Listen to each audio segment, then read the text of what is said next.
വരാനുള്ള ഒരു അത് ഞാൻ ബേസിക്കലി ഞാനൊരു പ്രോഗ്രാമറാണ്. ടൈഗറിനെ കാണാനുള്ള ക്യാമറാസൊക്കെ PTZ ക്യാമറാസൊക്കെ നമ്മൾ ആണ് ചെയ്തിരിക്കുന്നത്. ആപ്പ് ഉപയോഗിച്ചുകൊണ്ട് ആൻഡ്രോയിഡ് ആപ്പ് ഉപയോഗിച്ചുകൊണ്ട് ലോകത്ത് എവിടെ നിന്ന് വേണമെങ്കിൽ sales report, purchase report, account report എല്ലാ റിപ്പോർട്ടുകളും കാണാൻ പറ്റും. എല്ലാവർക്കും അഫോർഡ് ചെയ്യാൻ പറ്റുന്ന ഒരു ചെറിയ റേറ്റിലാണ് നമ്മൾ ഇറക്കുന്നത്. ഈ തിരക്കിനിടയിലും ഈ പാഷൻസ് എന്തൊക്കെയാണ്? പാട്ട് പാടുക എന്നുള്ളത് ഇഷ്ടം, പാട്ട് കേൾക്കുക എന്നുള്ളത് ഇഷ്ടമാണ്. കലാകാരന്മാരെ വളരെ ഇഷ്ടമാണ്. പുതിയ തലമുറ അതെ, പറഞ്ഞു കൊടുക്കാനുള്ള ഞാനും പുതിയ തലമുറയാണ്. നമസ്കാരം. ഐക്കൺസ് ഓഫ് ഇന്ത്യയുടെ പുതിയ ഒരു എപ്പിസോഡിലേക്ക് ഏവർക്കും ഹാർദവമായി സ്വാഗതം. ഇന്ന് നമ്മുടെ അതിഥി എന്താണ് അദ്ദേഹത്തെക്കുറിച്ച് പറയേണ്ടത് എന്ന് ഒരു ആകാംക്ഷ ഉണ്ടാവും. എ കംപ്ലീറ്റ് സെക്യൂരിറ്റി നമുക്ക് നമ്മളെ നിത്യജീവിതത്തിൽ ആവശ്യമായി വരുന്ന ഒരു കാര്യത്തിനെ കുറിച്ച് നമുക്ക് കൃത്യമായി പഠനം നടത്തി നമ്മുടെ മുമ്പിൽ ഈ ഒരു അഡ്വാൽ ഷുജ, അതിൻ്റെ managing director doctor Shibu Mathew ആണ്. അദ്ദേഹത്തോട് നമുക്ക് എല്ലാ കാര്യങ്ങളും ചോദിച്ചറിയാം.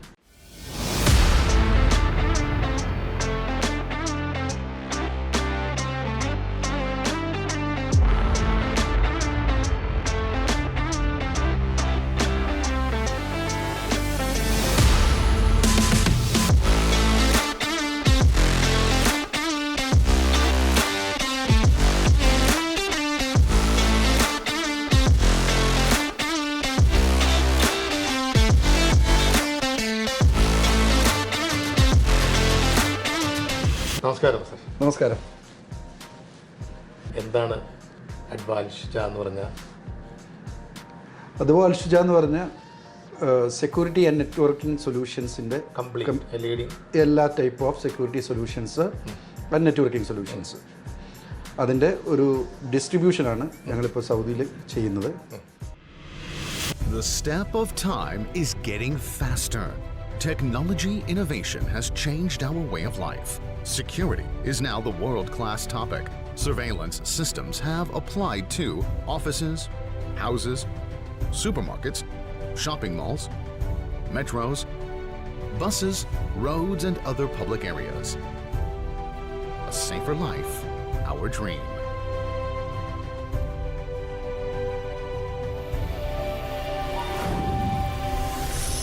Lanad Technologies. സ്റ്റാർട്ട് ചെയ്തിട്ട് ഇപ്പോൾ ഏകദേശം 13 വർഷം കഴിഞ്ഞു കമ്പനി ഫോം ചെയ്തിട്ട്. നമ്മൾ മെയിനായിട്ട് ചെയ്യുന്നത് സെക്യൂരിറ്റി ക്യാമറാസ്, ബയോമെട്രിക് പ്രൊഡക്ട്സ്, അതായത് finger print, face detection, AI തുടങ്ങിയ അറ്റൻഡൻസ് കൺട്രോൾ ഡിവൈസസ്. അതോടൊപ്പം തന്നെ അറ്റൻഡൻസ് ഡിവൈസിൽ തന്നെ ഒരുപാട് സെക്ഷൻസ് വരും. ഫോർ എക്സാമ്പിൾ ഫേസ് ഉണ്ട്, ഫിംഗർ ഉണ്ട്, പാമുണ്ട്. പിന്നെ അതോടനുബന്ധിച്ച് തന്നെ parking barrier, road blocker, tyre killer, security solutions, complete entrance കൺട്രോളിനടക്കമുള്ള സെക്യൂരിറ്റി സൊല്യൂഷൻസ്, പിന്നെ മെറ്റൽ ഡിറ്റക്ടർ, റോഡ് ബ്ലോക്കേഴ്സ്, ഇതാണ് മെയിനായിട്ട് ചെയ്യുന്നത്. അതിൽ നമ്മൾ ഇവിടെ സൗദിയിൽ മെയിനായിട്ട് ചെയ്യുന്നത് ZK ടെക്കോ എന്ന് പറഞ്ഞൊരു ബ്രാൻഡ്, പിന്നെ ഡീലിങ്ക് ഡിസ്ട്രിബ്യൂഷൻ നമ്മളാണ് ചെയ്യുന്നത്, പിന്നെ ദഹ്വ ക്യാമറയിൽ. പിന്നെ നെറ്റ്വർക്കിങ്ങിൽ വരുമ്പം നെറ്റ്വർക്കിങ്ങിൽ പാസീവ്, ആക്റ്റീവ്, കംപ്ലീറ്റ് പ്രൊഡക്ട്സ്, അതായത് modem, router, access point, cables, അപ്പോൾ ഇതിൻ്റെയൊക്കെ ഡിസ്ട്രിബ്യൂഷനാണ് മെയിനായിട്ട് ചെയ്യുന്നത്. അതോടൊപ്പം തന്നെ പ്രൊജക്ട്സ് ഉണ്ട് ഞങ്ങളുടെ. പിന്നെ നമ്മളുടെ ഇതിനെ ഇൻ്റഗ്രേറ്റ് ചെയ്തിട്ടുള്ള സോഫ്റ്റ്വെയർ സൊല്യൂഷൻസ്, ഇത്രയാണ് ചെയ്യുന്നത്. ഇത് എവിടെയൊക്കെയാണ് ഇപ്പോൾ നമ്മൾ സൗദിയിൽ നമുക്ക് മെയിനായിട്ട് റിയാദ് ആണ് ഹെഡ് ഓഫീസ്. റിയാദിൽ ഷോറൂമുണ്ട് നമ്മളുടെ. അത് ഹോൾസെയിൽ റീറ്റെയിൽ ഷോറൂമാണ്. എല്ലാ സെക്യൂരിറ്റി പ്രൊഡക്ട്സും തന്നെ ഉണ്ട്. പിന്നെ വെയർ ഹൗസും എല്ലാം റിയാദിലാണ്. പിന്നെ ഒരു branch Jeddah Khalid bin Waleed സ്ട്രീറ്റിൽ ഒരു ബ്രാഞ്ച്. പിന്നെ ദമാം അൽദോസരി ബിൽഡിങ്ങിൽ ഒരു ബ്രാഞ്ചുണ്ട്. ഈ 3 ബ്രാഞ്ചുകളാണ് സൗദിയിലുള്ളത്. ഇതിപ്പോൾ ഈ ഒരു കാലഘട്ടത്തിൽ വളരെ അധികം അനിവാര്യമായ ഒരു എന്താ പറയുക ഒരു ഫേമാണ് നിങ്ങളിപ്പോൾ ഇത് മുന്നോട്ട് കൊണ്ടുപോയിക്കൊണ്ടിരിക്കുന്നത്. അപ്പം അതിവിടെ മിഡിൽ ഈസ്റ്റിൽ ബാക്കിയുള്ള സ്ഥലങ്ങൾ ഏതൊക്കെയാണ്? മിഡിൽ ഈസ്റ്റിൽ നമ്മൾ മെയിൻലി സൗദിയിലാണ് നമ്മൾ ഡയറക്റ്റ്ലി ചെയ്യുന്നത്. ബാക്കിയുള്ള Kuwait, Qatar, Oman, Bahrain, Dubai, ഈ സ്ഥലങ്ങളെല്ലാം പാർട്ട്ണർഷിപ്പിലാണ്. നമ്മൾ പ്രൊഡക്ട്സ് അവർക്ക് കൊടുക്കും, നമ്മുടെ ബ്രാൻഡിലുള്ള ഐറ്റംസ് അവിടെ ചെയ്യുന്നു. അതിൽ മെയിനായിട്ട് നമുക്ക് point of sale point of sale solution, ഈ റെസ്റ്റോറൻറ്റ്, ഹോട്ടൽസ് അല്ലെങ്കിൽ റീറ്റെയിൽ ഹോൾസെയിലൊക്കെയുള്ള POS ഡിവൈസസ്, പോയിന്റ് ഓഫ് സെയിലിൻ്റെ അതിൻ്റെ ഹാർഡ്വെയറും, അതായത് പ്രിൻ്റർ, സ്കാനർ, ബാർകോഡ്, പ്രിൻ്റർ, അങ്ങനെയുള്ള സാധനങ്ങൾ. ബാർകോഡൊക്കെ ഇപ്പോൾ സ്കാനിങ്, അതെ അതെ, നമ്മൾ റെസ്റ്റോറൻറ്റിലൊക്കെ കാണുന്ന ഹാർഡ്വെയർ, അതിൻ്റെ കൂടെ അതിൻ്റെ സോഫ്റ്റ്വെയർ, ആ സോഫ്റ്റ്വെയർ നമ്മൾ തന്നെ ഡെവലപ്പ് ചെയ്യുന്നതാണ്. നമ്മൾ തന്നെ ഡെവലപ്പ് ചെയ്യുന്നതെന്ന് വെച്ച് കഴിഞ്ഞാൽ നമുക്ക് നാട്ടിൽ, അതായത് നമ്മുടെ നാട്ടിൽ, ഇന്ത്യയിൽ, കേരളത്തിൽ, കൊച്ചിയിൽ നമുക്ക് ലാന ടെക്നോളജീസ് എന്ന് പറഞ്ഞിട്ട് ഒരു സ്ഥാപനമുണ്ട്, ലാന ടെക്നോളജീസ് പ്രൈവറ്റ് ലിമിറ്റഡ്. അപ്പോൾ അവിടെ പുതിയതായിട്ടല്ല, നമ്മളിപ്പോൾ തുടങ്ങിയിട്ട് 9 വർഷമായി ലാന ടെക്നോളജി. അപ്പോൾ അവിടെ ലാന ടെക്നോളജീസിൽ നമുക്കിപ്പോൾ ഏകദേശം 100+ എംപ്ലോയീസ് ഉണ്ട് അവിടെ. അവിടെയും നമ്മൾ ഇതേ സെയിം സാധനങ്ങൾ തന്നെ ഡിസ്ട്രിബ്യൂട്ട് ചെയ്യുന്നുണ്ട്. കൂടാണ്ട് ലാന ടെക്നോളജീസ് മെയിനായിട്ട് നമ്മൾ സോഫ്റ്റ്വെയർ ഡെവലപ്മെൻറ്റാണ്.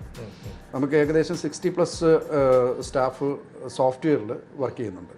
സോഫ്റ്റ്വെയർ എന്ന് പറഞ്ഞാൽ ഇപ്പോൾ പറഞ്ഞ പോലെ പോയിന്റ് ഓഫ് സെയിൽ സോഫ്റ്റ്വെയർസ് അത് ഡെവലപ്പ് ചെയ്യുന്നത് നമ്മൾ ആണ് ചെയ്യുന്നത്. അത് മെയിനായിട്ട് ZK POS എന്നും പറഞ്ഞിട്ടൊരു ബ്രാൻഡിലാണ് നമ്മളത് ചെയ്തുകൊണ്ടിരിക്കുന്നത്. ഒരുപാട് സന്തോഷം. അപ്പോൾ ഈ ഇങ്ങനെ ഒരു ടെക്നോളജി ലീഡിങ് ടെക്നോളജിയാണ് ഇപ്പോൾ മെയിൻലി ഇത് കൊണ്ടുപോകുന്നത്. ഇവിടുത്തെ ഈ ബിസിനസ്സൊക്കെ ചെയ്യുമ്പോൾ ഈ ഗവൺമെൻറ്റിൻ്റെ റൂൾസ് ആൻഡ് റെഗുലേഷൻസ്, അവരുടെ സപ്പോർട്ട് എങ്ങനെയാണ് ഇവിടുത്തെ? ഞാനിപ്പം സൗദിയിൽ വന്നിട്ട് ഏകദേശം 24 വർഷത്തോളമായി. അതിനു മുമ്പേ എൻ്റെ ഫാദർ ഇവിടെ ഉണ്ടായിരുന്നു, 30 വർഷത്തോളം ഇവിടെ ഉണ്ടായിരുന്നു. ഫാദർ ത്രൂ ആണ് ഞാനിവിടെ വരുന്നത്. സൗദി വന്ന കാലം തൊട്ട് ആ സമയത്ത് ഞാൻ ഫാദറിൻ്റെ കൂടെ കമ്പനിയിൽ വർക്ക് ചെയ്യായിരുന്നു. പിന്നീടാണ് നമ്മൾ ഈ ഒരു ഫാദർ ഒരു കമ്പനിയിലായിരുന്നു, ഒരു അൽദാർ ഗ്രൂപ്പ് എന്ന് പറഞ്ഞൊരു കമ്പനി ഉണ്ടായിരുന്നു. ആ കമ്പനിയിൽ വർക്ക് ചെയ്യായിരുന്നു. ഞാൻ അവിടുത്തെ IT മാനേജറായിട്ടാണ് വരുന്നത് ആദ്യം. അതിനുശേഷം ഒരു 5-8 വർഷത്തിന് ശേഷമാണ് ഇങ്ങനെ ഒരു ആശയമായിട്ട് അഥവാ ഷുജ എന്ന് പറഞ്ഞൊരു കമ്പനിയായിട്ട് നമ്മൾ ഫോം ചെയ്തത്. ഇങ്ങനെ ഒരു ഇതിലേക്ക് വരാനുള്ള ഒരു അത് ബേസിക്കലി ഞാനൊരു പ്രോഗ്രാമറാണ്. അപ്പം ഫസ്റ്റിൽ ഞാൻ ആ കമ്പനിയിൽ വർക്ക് ചെയ്തുകൊണ്ടിരുന്ന സമയത്ത് ഒരു സോഫ്റ്റ്വെയർ ഡെവലപ്പ് ചെയ്തു, ഈ പറഞ്ഞ പോയിന്റ് ഓഫ് സെയിലിൻ്റെ സോഫ്റ്റ്വെയർ അവരുടെ സൂപ്പർ മാർക്കറ്റുകൾക്ക് വേണ്ടി. അപ്പോൾ അത് പുറത്ത് ആവശ്യം വരികയും അതിനോടനുബന്ധിച്ച് പിന്നെ ഓരോ ആവശ്യക്കാർ വന്നു. അപ്പോൾ അങ്ങനെ പിന്നെ നമ്മൾ 1-2 ആൾക്കാരെ കൂടെ കൊണ്ടുവരേണ്ടി വന്നു സപ്പോർട്ട് ചെയ്യാനായിട്ട്. അപ്പോൾ അത് ആ സമയത്ത് ഈ point of sale software requirement അധികം ഉണ്ടായിരുന്നു സൗദിയിൽ. അപ്പം ഗവൺമെൻറ്റിനെ കുറിച്ച് പറയുകയാണെങ്കിൽ ഗവൺമെൻറ്റിൻ്റെ സപ്പോർട്ടാണ് മെയിൻ. ഗവൺമെൻറ് ഒരുപാട് സപ്പോർട്ട് ചെയ്യുന്നുണ്ട്. ഇവിടുത്തെ രാജ്യത്തിൻ്റെ ഭരണാധികാരികളും ബാക്കിയുള്ള ആളുകളുടെയും പുതിയ വിഷൻസ്, അതായത് സോഫ്റ്റ്വെയറിലാണെങ്കിലും ടെക്നോളജീസിലാണെങ്കിലും 2030 വിഷൻ്റെ ഭാഗമായിട്ട് ഒരുപാട് കാര്യങ്ങൾ വരുന്നുണ്ട്. അപ്പം അവരുടെ വിഷൻസ് എന്ന് പറഞ്ഞു കഴിഞ്ഞാൽ നമ്മളുടെ ടെക്നോളജിയും കൂടി ഇതിൻ്റെ അകത്ത് ഇൻ്റഗ്രേറ്റ് ചെയ്യാൻ പറ്റിയ ഒരുപാട് സാധ്യതകളുണ്ടെന്ന് മനസ്സിലാക്കി. അപ്പോൾ ആ സാധ്യതകളെല്ലാം വെച്ചുകൊണ്ട് തന്നെ നമ്മുടെ സൗദി ഉണ്ടായിരുന്നു. അപ്പോൾ അവരുമായിട്ട് ചർച്ച ചെയ്തു, ഡിസ്കസ് ചെയ്ത് കഴിഞ്ഞപ്പോൾ നമുക്കൊരു ഫാമായിട്ട് സ്റ്റാർട്ട് ചെയ്യാമെന്ന് വെച്ചാൽ IT മാത്രം, അതായത് സെക്യൂരിറ്റി ആൻഡ് നെറ്റ്വർക്കിംഗ് എന്ന് പറഞ്ഞൊരു കൺസെപ്റ്റിൽ അങ്ങനെ ഒരു സംഗതി നമുക്ക് സ്റ്റാർട്ട് ചെയ്യാമെന്ന് വെച്ചു. അങ്ങനെ നമ്മൾ ഒന്ന് ചെറുതായിട്ട് സ്റ്റാർട്ട് ചെയ്ത് ആദ്യം നമ്മൾ നെറ്റ്വർക്കിംഗ് പ്രോഡക്റ്റ്സ് ആയിരുന്നു ഇൻട്രൊഡ്യൂസ് ചെയ്തത്, പ്ലസ് ഈ പറഞ്ഞ സോഫ്റ്റ്വെയർ. അങ്ങനെ സ്റ്റാർട്ട് ചെയ്ത് വന്നു കഴിഞ്ഞപ്പോൾ നമ്മൾ പിന്നെ ഓരോ ബ്രാൻഡ് TP-Link, D-Link, ZK എന്ന് പറഞ്ഞ ബ്രാൻഡുകൾ ഡിസ്ട്രിബ്യൂട്ട് ചെയ്യാൻ തുടങ്ങി. 1 by 1 ആയിട്ട് വന്നു. ഇപ്പം നമുക്ക് ടോട്ടലി അറൗണ്ട് 200 എംപ്ലോയീസ് ഇവിടെ സൗദിയിൽ ഉണ്ട്. ഇന്ത്യയിൽ 120 അറൗണ്ട് ഉണ്ട്. ഇന്ത്യയിൽ ഇപ്പോൾ ഉള്ളത് കൊച്ചിയിൽ കളമശ്ശേരി സീപോർട്ട് എയർപോർട്ട് റോഡിൽ തന്നെയാണ് നമ്മളുടെ ബിൽഡിംഗ് ഓഫീസുള്ളത്. പിന്നെ ഇതിൻ്റെ സൊല്യൂഷൻസ് കംപ്ലീറ്റ് ഇപ്പോൾ എന്തൊക്കെയാണ് നിങ്ങളുടെ ഈ ഡിപ്പാർട്ട്മെൻറ്റിൽ എന്തൊക്കെയുണ്ട് നിങ്ങൾ വെറൈറ്റി ആയിട്ടുള്ളതെന്ന് പറഞ്ഞാൽ മെയിൻലി ഞാനിപ്പോൾ പറഞ്ഞതുപോലെ സെക്യൂരിറ്റി സൊല്യൂഷൻസ് ആൻഡ് നെറ്റ്വർക്കിംഗ് ആണ്. അതിൻ്റെ അകത്ത് ക്യാമറ, ബയോമെട്രിക്സ്, പിന്നെ ഈ പറഞ്ഞ പോലെ tyre killer, road blocker, parking barrier തുടങ്ങിയിട്ടുള്ള എൻട്രൻസ് കൺട്രോൾ സിസ്റ്റംസ്. പിന്നെ നെറ്റ്വർക്കിംഗ് പ്രൊഡക്ട്സിൽ നേരത്തെ പറഞ്ഞ പോലെ മോഡം, റൗട്ടർ തുടങ്ങി ആക്സസ് പോയിന്റ് തുടങ്ങി കേബിൾ തുടങ്ങി ഒപ്റ്റിക്കൽ ഫൈബർ കേബിൾ എല്ലാം ഉണ്ട്. പിന്നെ നമ്മൾ പ്രൊജക്ട്സും ചെയ്ത് കൊടുക്കുന്നുണ്ട്. പിന്നെ അതുപോലെ ഗവൺമെൻറ് പ്രൊജക്ട്സുകൾ നാട്ടിലും ചെയ്തിട്ടുണ്ട്. ഇവിടെ മിനിസ്ട്രി ഓഫ് ഇൻറ്റീരിയർ അടക്കമുള്ള ഒരുപാട് പ്രൊജക്ട്സുകൾ നമ്മൾ ചെയ്തിട്ടുണ്ട്. നാട്ടിൽ മെയിൻലി ചെയ്തതെന്ന് വെച്ച് കഴിഞ്ഞാൽ ടൈഗർ റിസർവ്, മറ്റേ ടൈഗറിനെ കാണാനുള്ള ക്യാമറാസൊക്കെ, PTZ ക്യാമറാസൊക്കെ നമ്മൾ ആണ് ചെയ്തിരിക്കുന്നത്. പിന്നെ ഈ എക്സൈസിൻ്റെ ചെക്ക് പോസ്റ്റുകൾ നമ്മളാണ് ഇൻറ്റഗ്രേറ്റ് ചെയ്തത്. പിന്നെ കുറേ പോലീസ് സ്റ്റേഷൻ ബേസ് ചെയ്തിട്ട്, ഇപ്പം ബിരാനിപുരം പോലീസ് സ്റ്റേഷന്, അങ്ങനെ കുറേ റെസിഡൻസ് ഏരിയാസ്, അങ്ങനെ കുറേ പ്രോജക്ട്സുകൾ ഗവൺമെൻറ്റിനായിട്ട് നമ്മൾ ചെയ്തിട്ടുണ്ട്. സൗദിയിലാണെങ്കിൽ പറഞ്ഞ ministry of interior, ministry of justice തുടങ്ങി മിനിസ്ട്രിയുടെ കുറേ പ്രോജക്ട്സുകൾ നമ്മൾ ചെയ്തിട്ടുണ്ട്. മെയിൻലി നമ്മൾ പ്രൊജക്ട്സായിട്ട് ചെയ്യുമ്പോൾ മെയിൻലി കോൺസെൻട്രേറ്റ് ചെയ്യുന്നത് ഇപ്പം ഫിംഗർ പ്രിൻറ്റ് മെഷീൻ അല്ലെങ്കിൽ പോയിൻ്റ് ഓഫ് സെയിൽ മെഷീൻ, ഒരുപാട് ബ്രാഞ്ചുകളുള്ളവർക്ക് ഈ ബ്രാഞ്ചുകളിലൊക്കെയും ഇപ്പോൾ ജിദ്ദ, റിയാദ്, ദമ്മാം അല്ലെങ്കിൽ മറ്റ് സ്ഥലങ്ങളിലാണ് ബ്രാഞ്ചെങ്കിൽ അവിടെ വെക്കുന്ന ഡിവൈസുകൾ മൊത്തം കണക്ട് ചെയ്ത് സെൻട്രലൈസ്ഡ് ആയിട്ട് നമ്മൾ അവർക്കൊരു സൊല്യൂഷൻ കൊടുക്കും. അപ്പോൾ സെൻട്രലൈസ്ഡ് ആയിട്ട് ഇവർക്ക് ഫുൾ ഡാറ്റയും കളക്ട് ചെയ്തിട്ട് അവിടുന്ന് തന്നെ ERP ഉപയോഗിച്ചുകൊണ്ട് ബാക്കിയുള്ള അക്കൗണ്ട്സ് ചെയ്തിട്ട് എവിടെ നിന്ന് വേണമെങ്കിലും കാണാവുന്ന ഫെസിലിറ്റീസും ഉണ്ട്. പിന്നെ പുതിയതായിട്ട് നമ്മൾ ചെയ്യുന്നതെന്ന് വെച്ചാൽ ക്ലൗഡ് ഫെസിലിറ്റി. നമ്മുടെ തന്നെ ക്ലൗഡ് നമ്മൾ പ്രൊവൈഡ് ചെയ്യുന്നുണ്ട്. ക്ലൗഡ് എന്ന് പറയുമ്പോൾ ഇപ്പോൾ ഒരു റെസ്റ്റോറൻറ്റ് നടത്തുന്ന ഒരാൾക്ക് ആ ആളുടെ ഡാറ്റ അവിടെ കീപ്പ് ചെയ്യേണ്ട, നമ്മളുടെ ക്ലൗഡിൽ കീപ്പ് ചെയ്യും. അതേപോലെ തന്നെ അതിൻ്റെ ഓണർക്ക് അല്ലെങ്കിൽ അതിൻ്റെ മെയിൻ ആളുകൾക്ക് ആപ്പ് ഉപയോഗിച്ചുകൊണ്ട്, ആൻഡ്രോയിഡ് ആപ്പ് ഉപയോഗിച്ചുകൊണ്ട് എവിടെ നിന്ന് വേണമെങ്കിലും, ലോകത്ത് എവിടെ നിന്ന് വേണമെങ്കിലും ആ റിപ്പോർട്ടുകൾ, അതായത് sales report, purchase report, accounts report, എല്ലാ റിപ്പോർട്ടുകളും കാണാൻ പറ്റും ലൈവായിട്ട്. അതായത് സെയിൽ നടക്കുമ്പോൾ അതേ ടൈമിൽ തന്നെ അവർക്ക് അതിൻ്റെ റിപ്പോർട്ടുകൾ കാണാൻ പറ്റും. അതാണ് ക്ലൗഡ് റിപ്പോർട്ടിംഗ്. പിന്നെ ഇവരുടെ ഡാറ്റ നമ്മൾ ക്ലൗഡായിട്ട് സൂക്ഷിക്കുക. അത് അറ്റൻഡൻസ് ഡാറ്റ ആണെങ്കിലും POSൻ്റെ സോഫ്റ്റ്വെയറിൻ്റെ ഡാറ്റയാണ്. ഈ കോവിഡ് നാളുകളിൽ എങ്ങനെയായിരുന്നു, കോവിഡ് സമയത്തൊക്കെ എങ്ങനെയായിരുന്നു കമ്പനി മുന്നോട്ട് കൊണ്ടുപോകുന്നത്? കോവിഡ് സമയത്ത് മൊത്തം അടഞ്ഞു കിടക്കുകയായിരുന്നെങ്കിലും ആ സമയത്ത് നമുക്കുണ്ടായിരുന്നൊരു ബെനിഫിറ്റ് എന്ന് ഈ ഒരു IT മേഖല, അതെ, ആ സമയത്താണ് നമ്മൾ തെർമൽ ഡിറ്റക്ഷൻ ക്യാമറാസ്, അതായത് അന്ന് ടെമ്പറേച്ചർ ഇമ്പോർട്ടൻ്റ് ആയിരുന്നില്ല. അപ്പം എല്ലാവർക്കും ടെമ്പറേച്ചർ മെഷർ ചെയ്യണമായിരുന്നു. അപ്പോൾ ആ സമയത്ത് ഫിംഗർ പാടില്ല, അല്ലെങ്കിൽ അങ്ങനെ കുറേ റെസ്ട്രിക്ഷൻ. ആ സമയത്താണ് നമ്മൾ തെർമൽ ഫേഷ്യൽ ഡിറ്റക്ഷൻ ഡിവൈസസ് ഇറക്കിയത്.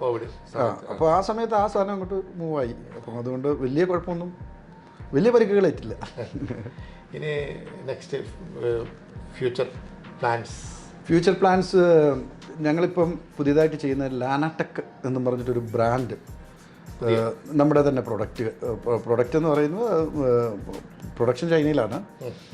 പിന്നെ ഇന്ത്യയിലും നമ്മളിപ്പം സ്റ്റാർട്ട് ചെയ്യാനായിട്ട് ഉദ്ദേശിക്കുന്നുണ്ട് മാനുഫാക്ചറിങ് യൂണിറ്റ്.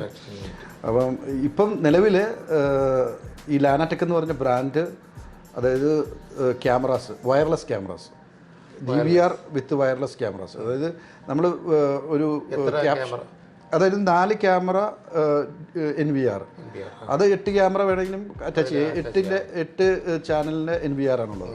അത് ഫുള്ളി വയർലെസ് ആണ്. അത് നമ്മൾ കംപ്ലീറ്റ് പോർട്ടബിൾ ടൈപ്പാണ്. NVR തന്നെ അതിൻ്റെ സ്ക്രീനും വരും, ടച്ച് സ്ക്രീനാണ്. അപ്പോൾ അത് നമ്മൾ കൊടുത്തിരിക്കുന്ന ഒരു മോട്ടോ എന്ന് പറയുന്നത് 0 കോൺഫിഗറേഷൻ ആൻഡ് 0 കേബിളിംഗ്. അത് കസ്റ്റമർ മേടിച്ചുകൊണ്ട് പോയിട്ട് ജസ്റ്റ് കറണ്ടിൽ മാത്രം പ്ലഗ് ചെയ്താൽ മതി. അപ്പം ഓട്ടോമാറ്റിക്കലി കംപ്ലീറ്റ് കണക്റ്റ് ആവും. ഒരു 60 മീറ്റർ ഡിസ്റ്റൻസിൽ ഈ ക്യാമറ വർക്ക് ചെയ്യും. അതുപോലെ തന്നെ നമ്മൾ അതിൻ്റെ അകത്ത് ഓപ്ഷണലായിട്ട് സോളാർ ക്യാമറ, സോളാർ പാനലുള്ള ക്യാമറ, അതും വിത്ത് PTSD ആണ്. എന്ന് വെച്ച് കഴിഞ്ഞാൽ ഫുൾ റൊട്ടേറ്റ് ചെയ്യും 360 ഡിഗ്രിയിൽ. ആ ക്യാമറ അപ്പം ഒന്നും ചെയ്യേണ്ട, കറണ്ടും വേണ്ട, പുറത്ത് കൊണ്ടുവന്ന് വെച്ച് കഴിഞ്ഞാൽ ഡയറക്റ്റായിട്ട് കണക്റ്റ് ആവും.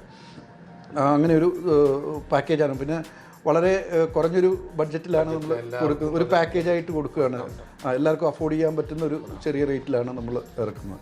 പിന്നെ അതുപോലെ ലാനാടെക്കിന് തന്നെ ബയോമെട്രിക് ഡിവൈസുകൾ, പിന്നെ ഓട്ടോമേഷൻ ഡിവൈസുകൾ, അതാണ് നമ്മൾ പുതിയതായിട്ട് വരാൻ പോകുന്നത്. ഓട്ടോമേഷൻ ഡിവൈസ് എന്ന് പറഞ്ഞു കഴിഞ്ഞാൽ അറിയാമല്ലോ, ഇപ്പം ലൈറ്റ്, ഫാന്, AC, ഫ്രിഡ്ജ് എല്ലാം കൺട്രോൾ ചെയ്യാവുന്ന ഓട്ടോമേറ്റഡ് ഡിവൈസ്. സ്വിച്ചുകളൊക്കെ ഇനിയിപ്പോൾ നമ്മൾ വരുന്ന ടച്ച് സ്വിച്ചസ് ആയിരിക്കും, ഓട്ടോമേറ്റഡ് സ്വിച്ചസ്. അതും ഈ പറഞ്ഞതുപോലെ ഒരു ആവറേജ് ലെവലിലുള്ളവർക്ക് എല്ലാം, ഇപ്പോൾ ഒരു നില വീടാണെങ്കിലും 2 നില വീടാണെങ്കിലും അല്ലെ എത്ര നിലയാണെങ്കിലും നമുക്ക് ചെയ്യാം. അതിനനുസരിച്ചിട്ടുള്ളൊരു പാക്കേജിൽ ഫ്രം ദ ഗേറ്റ് നമ്മൾ ചെയ്യുന്നുണ്ട്. നമ്മൾ നാട്ടിലും ഇവിടെയും കുറേ പ്രൊജക്റ്റുകൾ ചെയ്യുന്നുണ്ട്. നമ്മൾ പ്രൊഡക്റ്റായിട്ട് ഇറങ്ങാൻ പോകുന്നത് ഈ മാർച്ച് ലാസ്റ്റ് ആകുമ്പോഴത്തേക്ക് നമ്മൾ ലോഞ്ച് ചെയ്യും. ലാനാടെക് എന്ന് പറഞ്ഞ ബ്രാൻഡിൽ ഈ സെക്യൂരിറ്റി ക്യാമറാസ്, പിന്നെ അതുപോലെ ബയോമെട്രിക്സ്, ഓട്ടോമേഷൻസ്, അതിൻ്റെ കൂടെ ഉള്ളതാണ് നമ്മൾ പറഞ്ഞ സോഫ്റ്റ്വെയർസുകൾ. നമ്മളുടെ അറ്റൻഡൻസ് കൺട്രോൾ സോഫ്റ്റ്വെയറും പോയിൻ്റ് ഓഫ് സെയിൽ സോഫ്റ്റ്വെയർ, ഈ 2 സോഫ്റ്റ്വെയർസാണ് മെയിനായിട്ടുള്ളത്. ഈ 2 സോഫ്റ്റ്വെയർസുണ്ട്. അപ്പോൾ 2 പീസ് എന്നൊക്കെ പറഞ്ഞ് മേടിക്കുന്നവർക്ക് നമ്മൾ ഫ്രീ ആയിട്ട് തന്നെ കൊടുക്കാനാണ് ഉദ്ദേശിക്കുന്നത്. ഫാമിലി സപ്പോർട്ട് എങ്ങനെയാണ്, അതുപോലെ ഇവിടെയുള്ള എംപ്ലോയീസിൻ്റെ സപ്പോർട്ടൊക്കെ എങ്ങനെയാണ്? തീർച്ചയായിട്ടും ഫാമിലി, ഞാൻ 24 വർഷമായിട്ട് ഇവിടെയാണ്. 24 വർഷമായിട്ട് ഇവിടെയാണ്. 23 വർഷമായി കല്യാണം കഴിച്ചിട്ടും. അപ്പോൾ ഇവിടെ വന്ന് 1 വർഷം കഴിഞ്ഞപ്പോഴേ കല്യാണം കഴിച്ചു. അത് 23ാമത്തെ വയസ്സിലായിരുന്നു കല്യാണം കഴിച്ചത്. വളരെ നേരത്തെ കഴിച്ചു, വലിയ പ്രായമൊന്നുമില്ല. അപ്പം വൈഫ് അന്ന് തുടങ്ങി ഇവിടെ ഉണ്ട്, എൻ്റെ കൂടെ തന്നെ ഉണ്ട്. വൈഫ് വർക്ക് ചെയ്യുന്നത് നാഷണൽ ഗാർഡിലാണ്. പിന്നെ 2 കുട്ടികൾ, 2 പെൺകുട്ടികളാണ്. മൂത്ത ആൾ 12ാം ക്ലാസ്സിൽ +2 പഠിക്കുന്നു. രണ്ടാമത്തെ ആൾ 9ൽ പഠിക്കുന്നു. അവരുടെ സപ്പോർട്ടാണ് ഏറ്റവും വലിയ സപ്പോർട്ട്. പേരൻസ് ഫാദർ മരിച്ചുപോയി, മദർ നാട്ടിലാണ്. ഇവിടെ ഇടയ്ക്ക് വന്നു പോയി നിൽക്കുകയാണ്. കളമശ്ശേരി HMD ജംഗ്ഷനിലാണ് നമ്മുടെ വീട്. മദർ ഇടയ്ക്ക് വന്നു പോകും, അത്രയേ ഉള്ളൂ. അവിടെയാണ് കൂടുതലും നിൽക്കുന്നത്.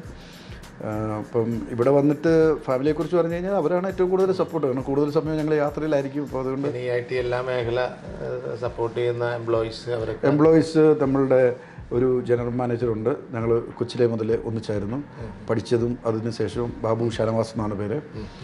പുള്ളി ഫുൾ ടൈം അന്ന് തൊട്ട് ഇന്ന് വരെ ഏകദേശം ഇത്രയും വർഷങ്ങളായി, അതായത് പ്രീ ഡിഗ്രി കഴിഞ്ഞപ്പോൾ തൊട്ട് ഒന്നിച്ച് കൂടിയതാണ്. അപ്പോൾ ഇതുവരെയും പുള്ളിയുണ്ട്. പുള്ളി ആണ് ഫുൾ സപ്പോർട്ട് നമുക്ക്. പിന്നെ ബാക്കിയുള്ള എല്ലാ എംപ്ലോയീസും തന്നെ ഞങ്ങളെല്ലാവരും ഒരുപോലെയാണ് വർക്ക് ചെയ്യുന്നത്. പിന്നെ ആക്ടിവിറ്റീസ്, ഈ തിരക്കുകൾക്കിടയിൽ നമുക്കുള്ള ഓരോ പാഷൻ ഉണ്ടാവല്ലോ. പാഷൻ എന്ന് പറഞ്ഞാൽ മെയിൻ TV കാണുക എന്നുള്ളതാണ്. ഫിലിം, മ്യൂസിക് വല്ലപ്പോഴും ഒക്കെ അറിയാമല്ലോ. എനിക്കറിയില്ല, ചോദിച്ചത്. അല്ല, നമ്മളൊന്നിച്ചാണ് പാടി തുടങ്ങിയത്. എൻ്റെ ഗുരുവാണ്. വർഷങ്ങൾക്ക് മുമ്പ് ഒരു ജോലി തേടിയെത്തി പ്രവാസ ലോകത്ത് ഒരു തനത് ശൈലിയിൽ. ഇപ്പം ഇത്രയും ചെറിയ ജോലിയാണെങ്കിലും ആദ്യം മുതലേ വളരെ കഷ്ടപ്പെട്ട് പ്രവാസ ലോകത്ത് വന്നതിന് ശേഷം ഇത്തരം വലിയൊരു സംരംഭങ്ങൾ എന്ന് പറയാം. ഒരുപാട് പിന്നെ എംപ്ലോയീസ് ഉണ്ട്, കുറേ ടെക്നോളജി ആയിട്ട് എല്ലാ മേഖലകളും പറഞ്ഞു. അപ്പോൾ ഇതിലേക്ക് വരാനുള്ളൊരു സാഹചര്യം കൂടി ഒന്ന് പറയണം. പിന്നെ കുട്ടിക്കാലം എന്തായിരുന്നു, എങ്ങനെയായിരുന്നു, ഇതൊക്കെ ഒന്ന് അറിഞ്ഞാൽ കൊള്ളാമായിരുന്നു. ഞാൻ ബേസിക്കലി തിരുവല്ല എന്ന് പറഞ്ഞ സ്ഥലത്താണ് പഠിച്ചത്. ഏകദേശം 10th വരെ, 10th അല്ല, പ്രീ ഡിഗ്രി വരെയും അവിടെയാണ് പഠിച്ചത്. പ്രീ ഡിഗ്രി കഴിഞ്ഞതിന് ശേഷമാണ് ഞാൻ എറണാകുളത്തേക്ക് വരുന്നത്. കാരണം എറണാകുളത്ത് അപ്പോൾ ഓൾറെഡി മദറും. പ്രോപ്പർ പ്ലേസ് ശരിക്കും പറഞ്ഞു കഴിഞ്ഞാൽ പ്രോപ്പർ പ്ലേസ് തിരുവല്ലയാണ്. തിരുവല്ലയിൽ നിന്ന് ഞങ്ങൾ എറണാകുളത്ത് താമസം മാറിയതാണ്. അത് കുറേ വർഷങ്ങൾക്ക് മുമ്പാണ്. അപ്പം അന്ന് ഫാദർ സൗദിയിൽ തന്നെയായിരുന്നു, അപ്പം മദർ ഉണ്ടായിരുന്നു. അങ്ങനെ ഞാൻ സെൻറ്റ് ആൽബർട്ട്സിലാണ് ഡിഗ്രിക്ക് ജോയിൻ ചെയ്തത്, എറണാകുളത്ത്. അപ്പോൾ കുട്ടിക്കാലം എന്ന് പറഞ്ഞാൽ പ്രത്യേകിച്ചൊന്നുമില്ല, സാധാരണ പോലത്തെ കുട്ടിക്കാലം. സ്കൂളിൽ പോകുന്നു, വരുന്നു, അങ്ങനെയുള്ളൂ. അത് കഴിഞ്ഞ് ഡിഗ്രിക്ക് വന്നു. ഡിഗ്രിക്ക് വന്നതിന് ശേഷം ആൽബർട്ട്സിൽ BSc മാത്സ് ആയിരുന്നു. അപ്പം അത് കഴിഞ്ഞ് പിന്നെ ആപ്ടെക്, കമ്പ്യൂട്ടർ പ്രോഗ്രാമിങ് സംഗതികളൊക്കെ ഡൽഹി, ബോംബെ അവിടെയൊക്കെ കുറച്ച് പഠിച്ചൊക്കെ ഇങ്ങനെ നിൽക്കുന്ന സമയത്ത് ഇപ്പോൾ മദറും ഇടയ്ക്ക് സൗദിക്ക് പോകും. അപ്പോൾ അങ്ങനെ നിന്നപ്പോൾ ഫാദറിന് തോന്നി അവിടെ നിന്ന് കഴിഞ്ഞാൽ അധികം നിന്നാൽ ശരിയാവില്ല എന്ന് തോന്നി. അങ്ങനെ വലിയ പ്രയാസങ്ങളൊന്നും ഉണ്ടായിട്ടില്ലെങ്കിലും വലിയ പ്രതീക്ഷയിലാണ്. പ്രതീക്ഷയില്ലായിരുന്നു, പ്രയാസമില്ലായിരുന്നു. പുള്ളി കമ്പൽ ചെയ്ത് പപ്പ പറഞ്ഞു അങ്ങോട്ട് പോരെ. അങ്ങനെ സൗദിക്ക് വന്നു കഴിഞ്ഞപ്പം പറഞ്ഞു അവിടെ പോയി. ഫാദർ വർക്ക് ചെയ്യുന്ന തന്നെ കമ്പനി, അവിടുത്തെ IT മാനേജറായിട്ട് കയറിക്കോളാൻ പറഞ്ഞു. അങ്ങനെ അവിടെ സ്റ്റാർട്ട് ചെയ്യുന്നു. അത്രയേ ഉള്ളൂ. അതാണ് അതിൻ്റെ സ്റ്റാർട്ടിങ്. അതാണ് കുട്ടിക്കാലം. പിന്നെ കംപ്ലീറ്റ്ലി വർക്കിലായി. പിന്നെ ഞാൻ പറഞ്ഞല്ലോ നേരത്തെ, പെട്ടെന്ന് തന്നെ വിവാഹം കഴിച്ചു. അതിനുശേഷം പിന്നെ അങ്ങനെ പിന്നെ ഫാദറും മദറും ഒക്കെ കൂടെ ഉണ്ടായിരുന്നു. ആ ഒരു രീതിയിൽ പോയി. പിന്നെ മെയിൻലി പ്രോഗ്രാമിങ്ങിലേക്കായിരുന്നു കോൺസെൻട്രേറ്റ് ചെയ്തത്. അതിനുശേഷം പിന്നെ ഈ ITയും ഇതുമെല്ലാം വിട്ടിട്ട് ഇതിലേക്ക് വരുമ്പോഴാണ് നമുക്കൊരു ചേഞ്ച് വരുന്നത്. ടെക്നോളജിക്കലി പുതിയ സംഗതികൾ കണ്ടുപിടിക്കാനും അതിനെ മാർക്കറ്റ് ചെയ്യാനും ഒക്കെ ആയിട്ട് തുടങ്ങിയത് ഈ റീസെൻ്റ്ലി ഒരു 10-14 വർഷമായിട്ടു. ഈ തിരക്കിനിടയിലും ഈ പാഷൻസ് എന്തൊക്കെയാണ്? പാഷൻസ് അങ്ങനെയൊന്നുമില്ല. പ്രത്യേകിച്ച് പാട്ട് പാടുക എന്നുള്ളത് ഇഷ്ടം, പാട്ട് കേൾക്കുക എന്നുള്ളത് ഇഷ്ടമാണ്. പിന്നെ കലാകാരന്മാരെ വളരെ ഇഷ്ടമാണ്. പിന്നെ ഒരുപാട് സുഹൃത്തുക്കൾ കലാകാരന്മാരായിട്ടുണ്ട്. അവരുമായിട്ട് സംസാരിക്കുക. ഇവിടെ വരുന്ന പല പ്രോഗ്രാംസിനും സപ്പോർട്ടീവാണ്. തീർച്ചയായിട്ടും ഒരുപാട് പ്രോഗ്രാംസുകൾ നടത്തിയിട്ടുണ്ട് ഇവിടെയും ദുബായിലും നാട്ടിലും ഒക്കെ ആയിട്ട്. അപ്പം അതിലൊക്കെ ഒരുപാട് കലാകാരന്മാർ വലിയ വലിയ സുഹൃത്തുക്കളുണ്ട്. അപ്പോൾ അവരുമായിട്ട് ഉള്ള ഇത് ഭയങ്കര എൻജോയ് ചെയ്യുന്നുണ്ട്. ഇപ്പോൾ വർഷങ്ങൾക്ക് മുമ്പ് ഇവിടെ വരിക, പ്രവാസ ലോകത്ത് വരിക, അപ്പോൾ ആ ഒരു മേഖലയിൽ ഇവിടെ വന്ന് പ്രവർത്തിക്കുമ്പോൾ എല്ലാവർക്കും ബിസിനസ് രംഗത്ത് വരാൻ സാധിക്കും. പക്ഷേ എത്ര പേർക്ക് അതിൽ സക്സസ്ഫുൾ ആവാൻ സാധിക്കും? അപ്പോൾ വളരെയധികം ഇത്രയും ഈ IT മേഖലയിലൂടെ ഓരോ ബിസിനസ്സും അതിൻ്റെ ഡീറ്റെയിൽഡായിട്ട് പറഞ്ഞു തന്നപ്പോഴും ഇതിലൊരു സക്സസ്ഫുള്ളാണ് സാർ. അപ്പോൾ അതിൻ്റെ ഒരു പിന്നാമ്പുറമുള്ള ഓരോ കാര്യങ്ങളും ഡീറ്റെയിൽ ആയിട്ട് ഒന്ന് ചോദിക്കണമെന്നുണ്ട്. അതെങ്ങനെയാണ് ആ സക്സസ്ഫുള്ളായിട്ടുള്ള ബിസിനസ് എന്ന് പറയുമ്പോൾ ഞാൻ ചെയ്ത എല്ലാം സക്സസ് ഒന്നുമല്ല. ഒരുപാട് പരാജയങ്ങളുമുണ്ട്. പരാജയങ്ങളും സക്സസ്സും എല്ലാം കൂടെ മിക്സായിട്ടാണ് അതിൻ്റെ അകത്ത് കുറച്ച് പെർസെൻറ്റേജ് സക്സസ്സിലേക്ക് എത്തി എന്നുള്ളതേ ഉള്ളൂ. സക്സസ്സിനുള്ള ആയിട്ടുള്ള സംഗതികളിൽ മെയിനായിട്ട് എനിക്ക് മനസ്സിലാക്കിയത്